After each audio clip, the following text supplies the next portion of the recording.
next on the list, we're going to be checking out this Porsche GT3. It's in Miami blue. Made its trek over here to Newport Beach, though. It's a pretty blue color. Definitely something a little more unique than the classic silvers that you pretty much see in whites and whatnot. This one here is a 2018 GT3 model, and let's check out the inside. So I'm going to get in a car. I do fit in 911 turbos pretty well. I have not tried it. This is my first GT3 I'm going to try to slide in. First thing I noticed that was interesting, it does have a power seat.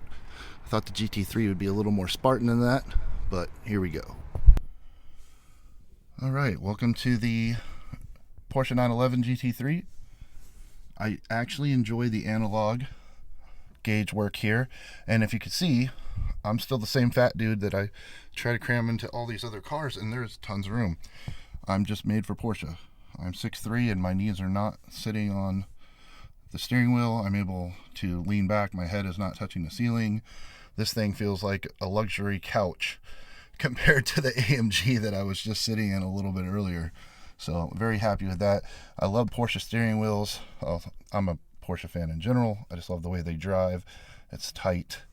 Everything is awesome, especially this. A manual. Thank you, Jesus. I love manual transmissions. It's not without the typical button pressing that comes with Porsches in their interiors. Not a huge fan, but this one is pretty minimal compared to some of them with the overkill that they do.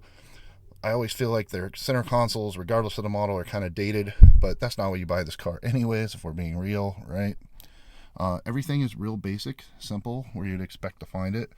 Steering wheel feels really good, like almost like F1 style, if you've ever gotten to mess one of those steering wheels. And then you got chronograph type clock in the middle to keep it old school. And you have this Alcantara that seems to be pretty much everywhere, and the stitching is beautiful, and the car is just gorgeous. One of the cool features about this car is the front. It can move up and down to help you get in and out of places. So I do like the fact it'll notify you even when you come into the car and you first turn it on. It will actually tell you what your situation is with that. So like we go on right here, it should let you know that the front end is raised right now. So just, it's the little details like that. Again, I feel like the midsection's dated. I kind of like the old school analog gauges on it versus some of the newer stuff. Technology's great, but in a car that's a purebred like a GT3, kind of like the throwback with it. And I definitely love this.